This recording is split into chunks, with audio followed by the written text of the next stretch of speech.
Marked 29 years after she vanished, a stranger pressed play on an old answering machine, only to hear a woman's voice whisper from the past, "Don't trust them. Im's still alive, but no one can know." The machine had been forgotten in the garage of a pawn shop that was being cleared out. A curious engineering student decided to restore it unknowingly, unlocking a never-before-heard recording captured in the summer of 1994. The name on the message was Camille Reese, a 16-year-old black girl who disappeared without a trace in Charlotte, North Carolina. 29 years gone. Nobody. No suspect. No reason. But if she really is alive, then who kept her silent all these years? Camille Reese was born in 1978 in the Belmont neighborhood as a working-class black community on the east side of Charlotte. The neighborhood she grew up in wasn't wealthy, but it was full of life. A corner grocery store, a hair salon called Sister's Touch, where her mother Yvonne worked, and a park basketball court where the kids gathered every evening. Camille was the middle child of three. Her older sister Renee worked at the post office, and her younger brother Malik was in 5th grade. Their father Curtis was a quiet man who drove delivery trucks for a furniture company. He'd leave the house by 5 a.m. and come home late, always spending Sundays fixing things around the house. Dinner at the Reese household was filled with laughter and debate. Camille was always the one to end it with a clever joke. From a young age, Camille stood out. She loved books, kept a journal, and would often sneak away to the public library whenever she had free time. She had a strange fascination with voices recording snippets of conversations between her mom and clients at the hair salon, then mimicking the tone and inflection. When she was 13, Camille once said, "I'm gonna be a journalist, not the kind that tells sad news. I want to tell our stories." She attended Independence High School, known for its student-run media program. Camille was one of the few black students selected to join the school's broadcast team made up almost entirely of white kids from more affluent neighborhoods. It made her both proud and pressured. But Camille never backed down. One teacher described her as the kind of voice that makes people stop and listen. Camille's best friend was Lena, a girl with round glasses and a photographic memory who loved rap but excelled in math. The two were inseparable, often recording mock interviews and broadcasting them on cassette tapes. They called it Radio Us and released a new episode each week for their classmates.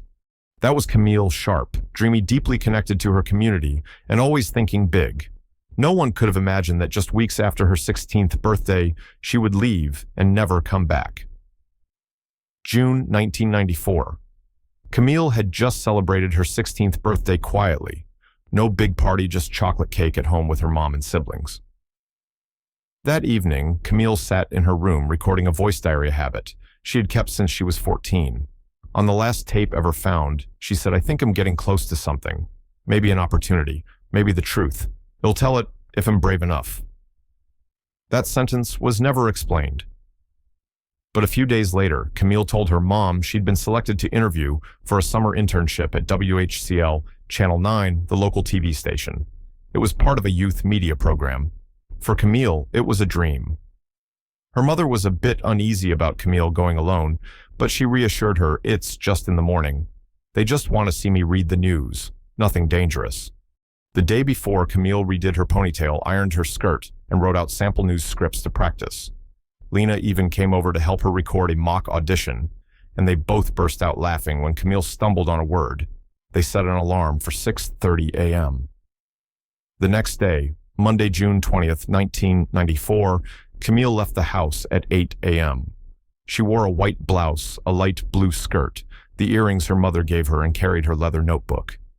Yvonne stood at the door watching her daughter walk through the gate, unaware it would be the last time. That entire morning, Camille never called back. By noon, Yvonne phoned WHC and was told there is no student interviews scheduled for today. A chill ran down her spine. After that call, Yvonne immediately phoned Lena, Camille's best friend. Lena hadn't heard from her all day, which was unusual. The two always texted or left voice notes for each other after important events. A quiet panic began to spread through the family. Curtis, Camille's father, jumped into his truck and drove to the nearest bus stops, asking vendors and drivers if anyone had seen a girl like Camille that morning. No one remembered clearly.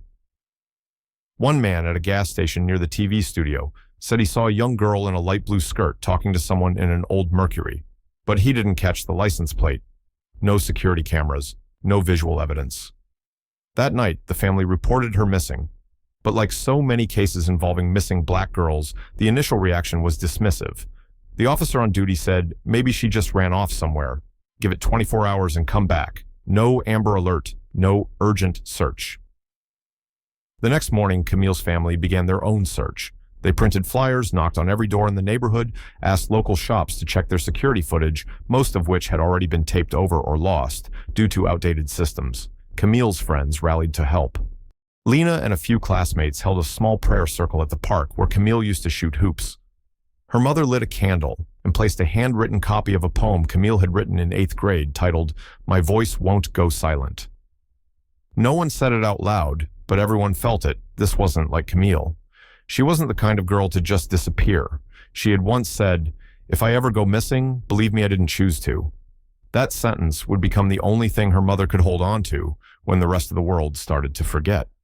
Monday morning, June 20th, 1994, began like any other summer day in Charlotte Muggy, blazing hot and so humid that condensation clung to the bus windows. Camille Reese left home at 8 a.m., leaving behind a family still believing their daughter's dreams were finally taking shape. But when 24 hours passed with no sign of Camille phone call, no note fear began to take root. The family immediately reported her missing, but the indifference from law enforcement made everything worse. Police initially labeled Camille as a runaway. There was no clear evidence of abduction, no obvious threat. That meant no large-scale search would be launched within the first 72 hours, the most critical window for finding a missing person. Meanwhile, the Reese family and Camille's friends didn't sit still.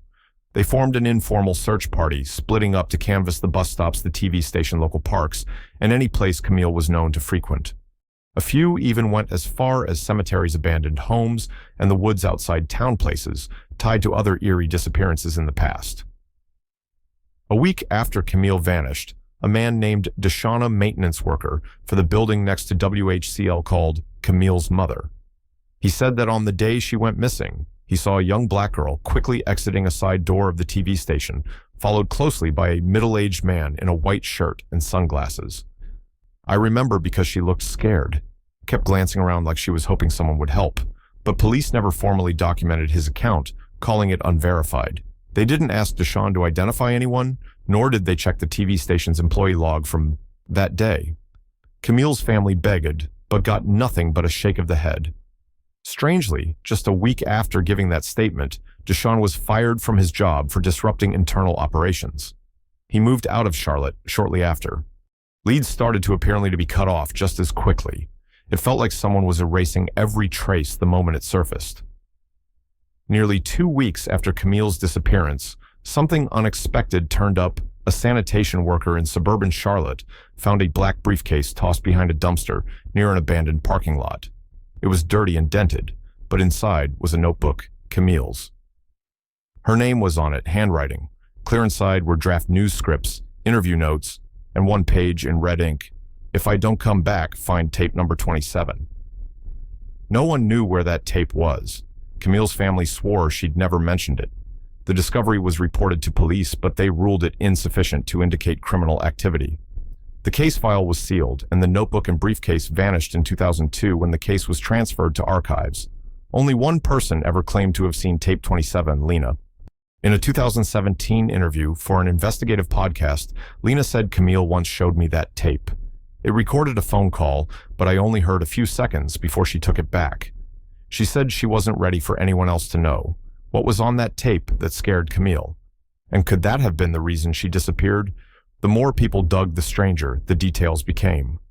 In 2005, Byron Averia, freelance journalist who investigated missing persons in the black community, began looking into Camille's case. He contacted WHCL, but no one remembered Camille. Internship records had been lost in a system error. Even the staff list from 1994 was incomplete. But Byron did uncover one suspicious detail in 1994. A sound technician named Robert Griggs had abruptly quit just days after Camille went missing.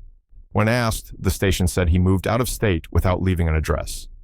Byron tried to track him down, but after a few months, he abandoned the investigation, no explanation.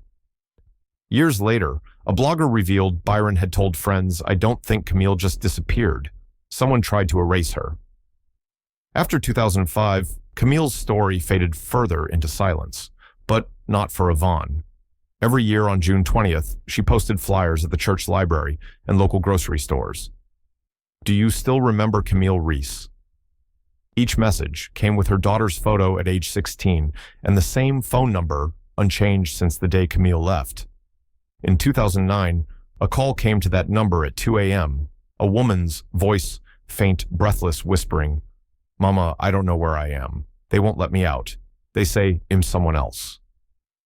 Before Yvonne could respond, the call ended. Police dismissed it as a prank, but Yvonne insisted I raised her.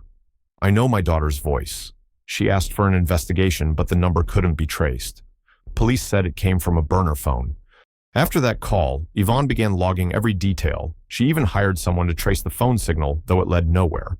A nonprofit group supporting families of missing Black youth, Freedom Echo, helped her digitize Camille's case and share it with podcasts and independent investigators. In 2018, a podcast called The Vanishing Voice aired a special episode on Camille.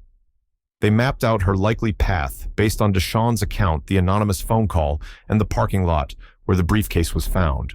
All of them fell within a 2-mile radius of an old commercial complex once home to WHCL's satellite office. But the most chilling moment came at the start of the episode. An anonymous audio technician sent the producers a mysterious sound file. Its source was unknown.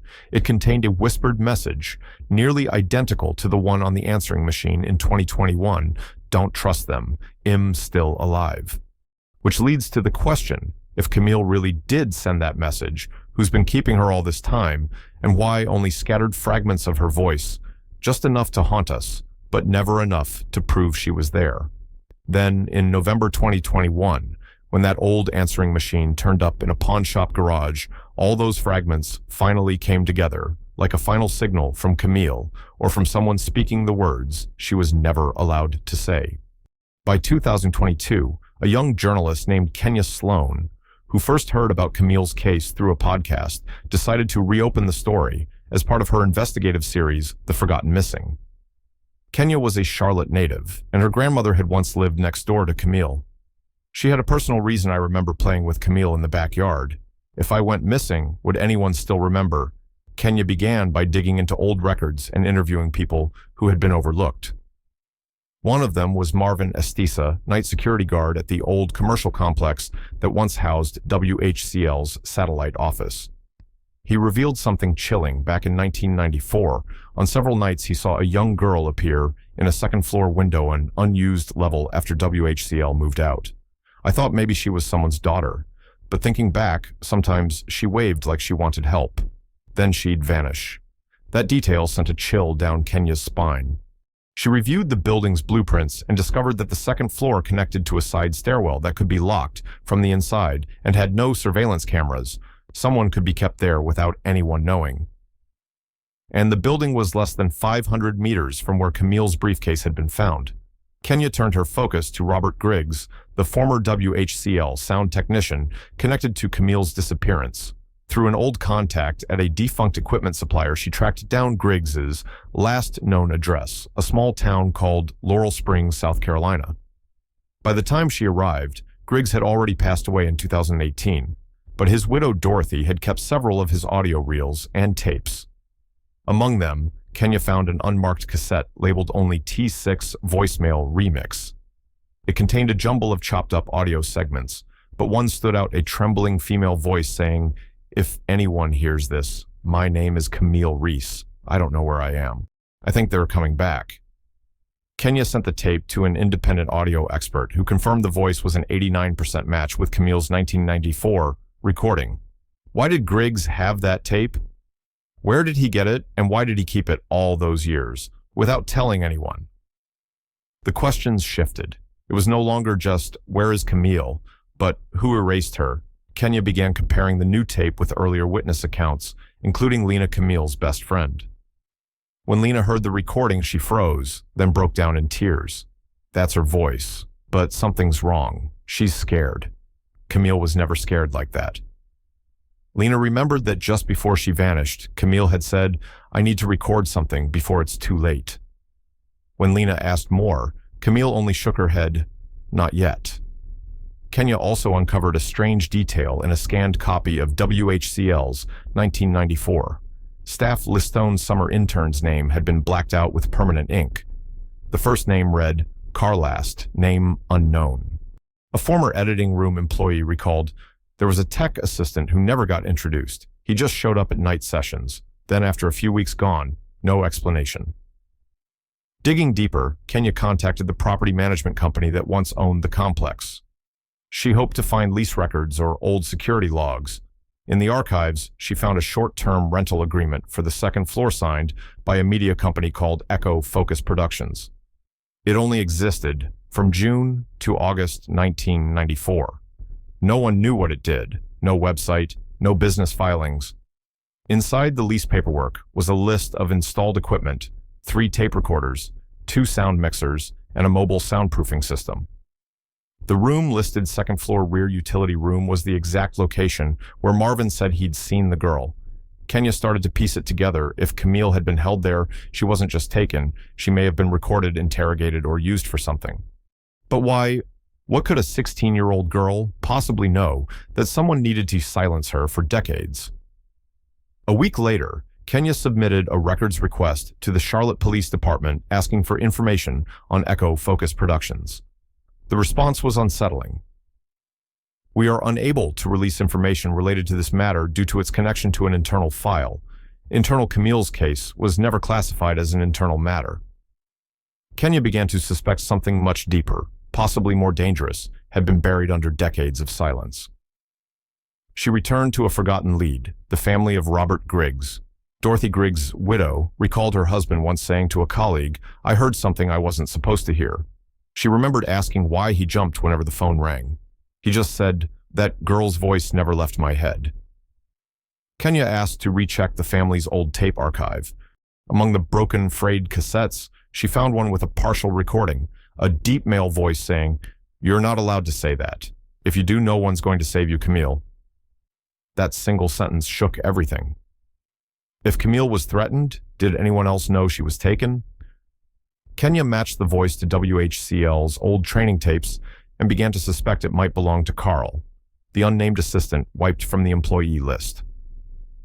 Following a trace linked to Echo Focus Productions, Kenya visited a long-abandoned office building once used by a community media project partnered with local agencies. Inside, she found peeling walls, frayed wires, and a pile of half-burned documents. Among them, a flyer for an experimental voice project using real youth voices. At the bottom, handwritten Camille File 27 Raw, do not use. Kenya realized Camille's disappearance might be tied to a secret audio project possibly involving media testing or early voice identification technologies. Camille, with her teacher-described arresting voice, may have unknowingly been chosen. When Kenya shared her findings with Yvonne Camille's mother, the response was quiet but cutting, "My baby wanted to tell our story." But it sounds like they used her voice to tell theirs instead. That sentence closed a loop of unspoken heartbreak. What if Camille was never killed, but taken her voice, her identity, and her right to be heard, silenced for 29 years? In early 2023, an unexpected breakthrough emerged. Malik Jefferson, an independent audio technician who specialized in digitizing old magnetic tapes for defunct radio stations, reached out to Kenya. He said he'd received a shipment of surplus tapes from a closed-down TV station in Mississippi. Among them was one labeled Whisper 94 Do Not Broadcast. Malik sent a digital copy to Kenya. The moment she hit play, she could hardly believe her ears. A 37-minute recording, poor in quality, but unmistakable. 2 voices, 1 male, 1 female. The female voice was Camille. She sounded panicked, fragmented at times, as though she was being forced to read or respond. The male voice, cold, calculated, posed question after question like a controlled interview, never revealing his identity. In the final minutes, Camille breaks down and says, "I don't know why I'm here. They said if I don't do what they say, my mom will never be safe again." Kenya aired the tape in a special podcast episode. Just days later, an anonymous message appeared in her inbox. If you want to know who that was, look up the June 1994 Assistant Tech file. The real name isn't Carl. Following that lead, Kenya contacted a retired senior admin from WHCL, now living in Atlanta. During a private meeting, the woman agreed to speak off record. She handed Kenya a printout of an internal personnel file never made public. Listed on it was one name, Charles R. Hill, contract audio assistant, requested to be excluded from public employee lists. Charles R. Hill never mentioned in any official record. Kenya began searching and found a faint paper trail, short stints at small stations, no fixed address. But a WHCL staff photo from 1994 showed him clearly and matched a man seen in a wedding photo belonging to a former employee. The photographer of that wedding, Robert Griggs. The question sharpened. Who was Charles Hill, and why was he granted anonymity? Could he have been the one interrogating Camille? Was he the link between WHCL and Echo Focus? Kenya pushed further. She sent Hill's photo to a group of former interns and staff from WHCL. One woman, Angela, who interned in post-production, recognized him immediately. I remember him. He never looked anyone in the eye, always carried a black notebook. One time, I saw him standing for hours in the studio just listening. No recording scheduled. Angela also recalled one night Camille walked into the audio suite late, then quickly came back out face pale. When Angela asked what happened, Camille said only, he was listening to something, and it had my voice in it. That detail flipped the investigation. Camille may have discovered that her voice had been secretly recorded and used, and her reaction might have pushed Charles Hill to act sooner. Maybe that was why she disappeared the day of her so-called interview, because she knew too much. As the investigation deepened, Kenya received a call from a man claiming to be a former electrical maintenance worker at the Echo Focus studio building. He said, I don't want my name out there, but I saw them dismantle a soundproof room overnight like they were trying to erase something fast. The man provided an old floor diagram of the building, marking the same soundproof room where security guard Marvin once saw a girl in the window. Kenya visited the site. Using signal detection tools, she found a loose floorboard. Beneath it, no body, no physical evidence, just a crumpled scrap of paper. It read, I know they hear me, but they'll never let me speak. The handwriting matched Camille's, confirmed by her mother and a forensic handwriting analyst. At that point, this was no longer a missing persons case. This was a silencing. Kenya submitted her findings to the FBI but received no direct reply. 2 days later, her personal email and backup server were breached. Files vanished. Her social media accounts were temporarily locked. She felt the surveillance tightening. Determined not to let the case be buried, Kenya uploaded the entire investigation to an open-source platform and sent copies to other investigative journalists and civil rights attorneys. Her goal: make sure no one could ever shut it down again. Charles Hill, scrubbed from all public records, became the center of public attention. But where was he? And were others still working in the shadows to keep Camille from ever speaking again? As the investigation gained public traction, Kenya kept tracking Hill's traces. A final lead came from a 1995 property tax record a small house in rural Alabama, purchased through a shell name. The legal representative, C.R. Hill. Kenya visited the site. The house was abandoned, dust thick, windows shattered. But in the basement, she found a box of old technical manuals, magnetic tapes, and a 1990s answering machine. When she plugged it in, the machine lit up and played a familiar voice. Camille. She said, I know you're listening. I won't stay silent forever. It wasn't a plea for help. It was a challenge, a signal. Maybe Camille had once tried to leave a trace, or maybe Charles Hill kept the tape as a warning, or a trophy. Beneath the box, Kenya found a handwritten log tape codes CR27, CR28, and so on. Next to them, do not reuse, save for voice stability testing. Kenya brought in an audio forensics expert who confirmed the tapes showed signs of being used for experimental voice analysis, an early form of what we now call deepfake technology. If true, Camille may have been one of the earliest known victims of voice exploitation before the world even knew what that meant. She wasn't just taken. She was used. Used to test fear, vocal endurance, emotional manipulation through sound.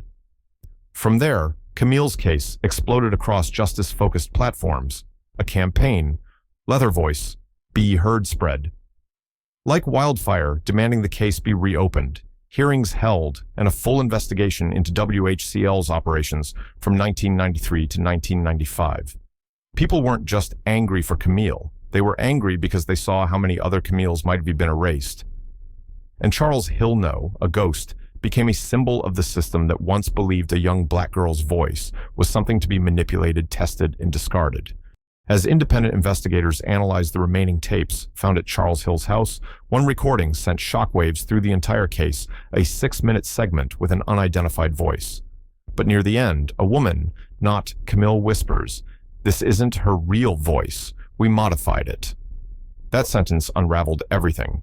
If Camille's voice had been altered, then which recordings were real, which ones were manipulated, and who was pulling the strings? Kenya shared the clip with an audio forensics expert at Northwestern University. His findings were damning.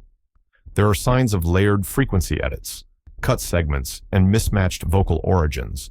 Some parts couldn't have come from the same person. This meant Camille may have been voice cloned to say things she never actually said. A horrifying theory took shape. If early audio deepfake technology had been in development since the 1990s, and Camille was its test subject, then maybe she didn't disappear because she spoke the wrong truth, but because she didn't say what they needed. She wasn't a witness. She was a resource. Worse, if her voice had been used in internal broadcasts, propaganda, or even early AI training sets, then her disappearance was part of a strategy to erase the living source. Kenya discovered a personal journal entry written by Robert Griggs in late 1996, tucked inside one of the tape boxes. It read, "I used to think I was just doing tech work, but hearing that girl's voice looped into things she never said I knew, then I was part of something terrible." What once sounded like conspiracy now became a real unsettling possibility. No one knew what was authentic anymore. Even those fighting for Camille's truth felt shaken, including her mother. When Yvonne heard the latest audio, she folded her hands and said quietly, "That's her voice, but it's no longer hers." Online, the public was divided. Some believed Camille's story had been manipulated from the start, a staged myth. Others believed the distortion itself was the strongest proof that Camille did exist, did speak, and was silenced at all costs. In the chaos, one thing remained untouched: the pain. 29 years, no answers, a family still waiting, a community forced to ask, how many more voices will we let disappear? 1 week later, a new anonymous file arrived in Kenya's inbox. Attached was an excerpt from a 1980s-era tech newsletter from a now-defunct research lab called Veriton Labs, known to have contracted with media firms in the late 80s.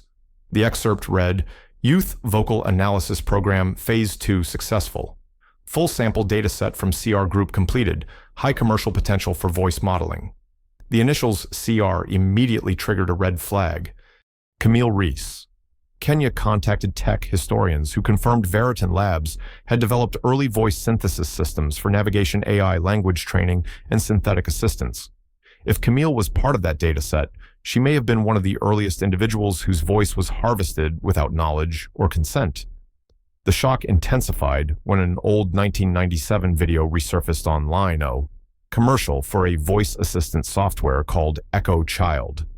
In the ad, a calm, youthful female voice says, "You can trust me. I'm here to help you." Listeners recognized it immediately. It was Camille's voice, or the voice built from hers. Now, Camille's disappearance no longer resembled a kidnapping accident or criminal act. It looked like the origin story of an exploited human source, trapped in the dawn of a technological era. The public wasn't just outraged, they were destabilized. How do we know what's real anymore? Whose voice are we actually hearing? Yvonne held her first public memorial. She gave no speech. Instead, she played a clip of Camille's real voice, a recording from 1993, her first school broadcast test. The 16-year-old's voice rang out, "I want people to hear what no one else dares to say." That was the only truth left untouched. Camille once wanted to speak, but what she was forced to say and what others used her voice to say became the real tragedy.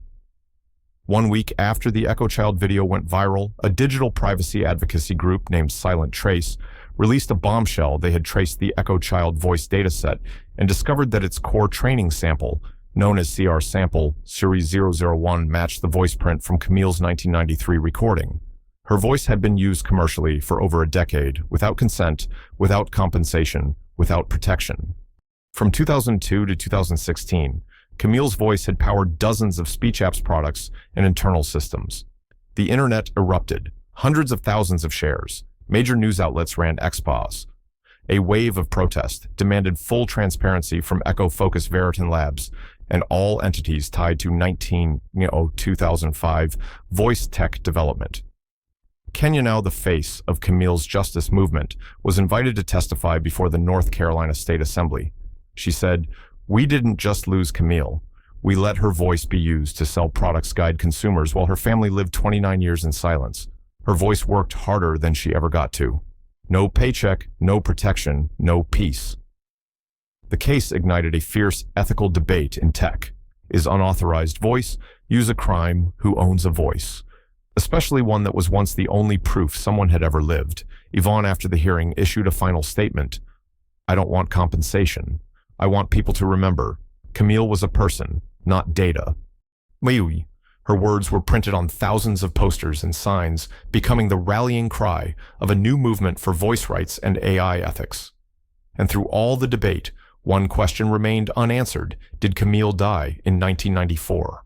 Or is she still out there somewhere, listening to her own voice echo back from devices no one expected? In late 2023, during a community talk in Birmingham, a woman approached Kenya. She wore a faded coat, a baseball cap, and spoke so softly it was almost inaudible. She didn't give her name.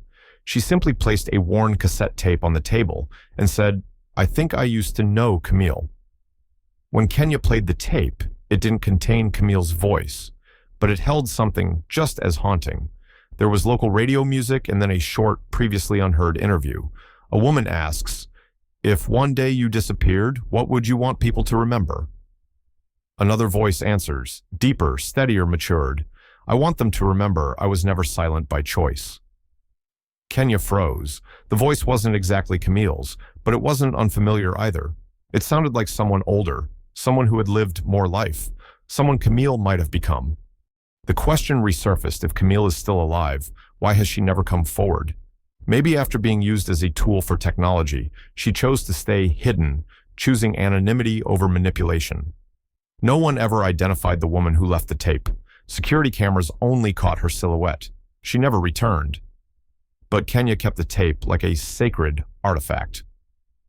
1 week later, during a public memorial in front of the old WHCL station, a strange audio played from someone's portable speaker. A female voice said, "My name is Camille Reese. I was never gone. You just stopped hearing me." It came from no known source, no podcast, no archive. But it brought hundreds to tears. Whether or not Camille had truly come back, her voice and the long silence surrounding it had sparked something irreversible, a community that was no longer willing to stay silent. After the memorial, things began to shift. Schools in Charlotte started teaching digital voice privacy. Libraries created audio archives to honor Camille and others who had once been silenced.